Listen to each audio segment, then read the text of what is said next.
Labas, Sakiau, kaip nuotaikos, kokios emocijos festivalyje? tai geras, linksmas. Gerai. Kaip sužinojai apie galimybę savanoriauti čia? Tai pas mus buvo atvykusi savanorė Ugnė ir vedė paskaitą mokykloje, tai ir tiesiog nusprendžiau prisijungti, nes mums reikia surinkti socialinės valandas, bei atrodė smagu, tai dėl to. Ar kyla problemų kartais tau arba tavo bendramžiui surinkti tas socialinės valandas, iš kur jų gauti, kaip jas ir panašiai? Tai būna dėl to, nes, pavyzdžiui, kokios prieglaudos ar kažkur priema nuo 16 metų, arba turėti su tėvais, o daugumos tėvai negali tiesiog jų palydėti. Tai arba būna, kur tiesiog greitai supildo tas savanorystės, arba maždaug jeigu tu paieškai ir ten skiri tam laiko, tai manau gali rastis jam bibliotekoje, mokykloje pasavanoriauti. Ok.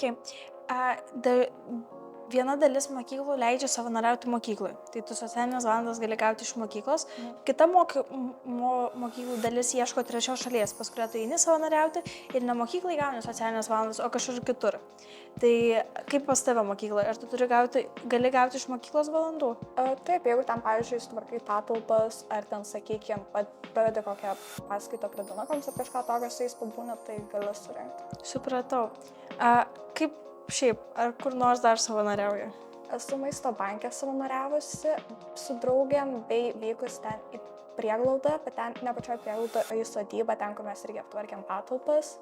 O daugiau tai anksčiau 6 klasėje tiesiog mums auklėt organizuodavo, tai mes ten tvarkėm kapines, ten medžius visokius nešiojom. Žiauriai kietai ir labai faina girdėti, kad iš mokyklos yra pati iniciatyva, kad pasiūlo ką daryti. Bet čia maždaug siūlo iki 6 klasės, o jau po to kaip ir patys ieškotės.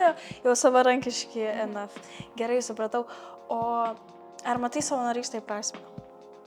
Šiaip visai taip, nes jiems surandu naujų pažinčių, galiu smagiai praleisti laiką, tada tiesiog nugauni tas socialinės valandas, iki mokykloje gali pereiti į kitą klasę.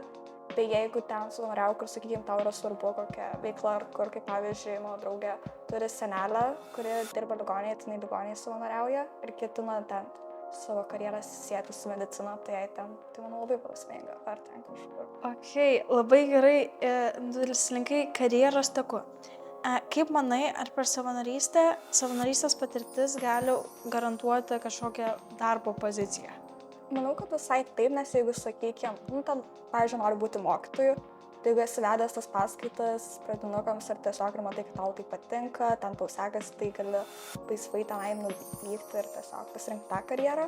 Arba jeigu mato, kad, pavyzdžiui, esi savanoriavęs ligoninėje ar ten po to pasirinkti ten praktiką, tai manau, irgi lengvai gali rasti darbą, kaip ir, pavyzdžiui, bibliotekoje, jeigu čia toks lengvesnis, arba, sakykime, irgi jeigu ten savanoriauji, kad ir kur tau reikia bendrauti, ten su kūryba, tai gali dirbti ten su projektavimu, manau, tikrai padėtų, ten pažiūrėtų, kad esi rengęs projektus, kažką padėjęs ir ten, manau, lengviau priimti.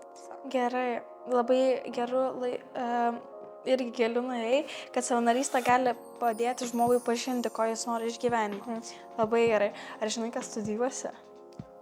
Kelintokė esi? 9.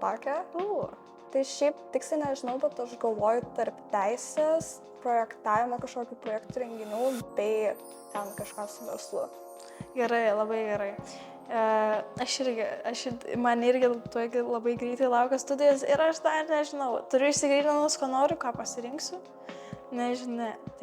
Tai tikiuosi susitiksim ne vienam mūsų renginyje. Tikiuosi pamatysiu tave savanoriaujant. Gal ir tavęs prašiau duoti dantį. Ne tavęs, ne. Kitų savanorių sakiau, duok dantį, kad pasimatysim. Tai neprašysiu, bet labai tikiuosi. Bet pasimatysim, nes aš vis registravau gruodžio 5-6, kur bus savanorių konferencija. Žiauriai gerai, labai fainai. Tai tik tiek iš manęs. Gerų